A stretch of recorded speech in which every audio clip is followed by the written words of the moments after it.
আজকের রিডিংটা বন্ধুরা, কেন আপনাকে উনি ইগনোর করছেন, তো চলুন ইগনোরের ফার্স্ট কারেন্টটা দেখি। আপনার পার্টনার আপনার প্রতি রেগে আছে, ঠিক আছে? আপনি উনাকে হয়তো, উনি যে জিনিসগুলো আপনার কাছে চাইছেন সেই জিনিস আপনি হয়তো দিতে নারাজ। এই মুহূর্তে আপনি হয়তো নিজের ইমোশনালটাকে শো করছেন না, অনলি ফর কাজ বা অনলি ফর ইমোশনাল লেস কথা বলছেন।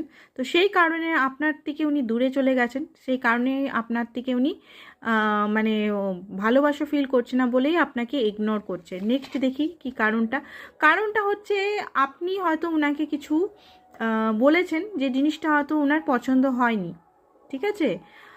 উনি হয়তো খুবই দেখতে সুন্দর, ওনার হয়তো বন্ধু বা বান্ধবী আছে, আপনি হয়তো মানা করেছেন ওনাকে যে এই বন্ধু বান্ধবী সিস্টেমটা আপনার ভালো লাগে না। তো সেই কারণে উনি আপনাকে এই মুহূর্তে ইগনোর করছে। আপনাকে তো উনি মিউচুয়াল ভালো তো খুবই বাসেন, মিউচুয়াল লাভ এটা, বাট আপনাকে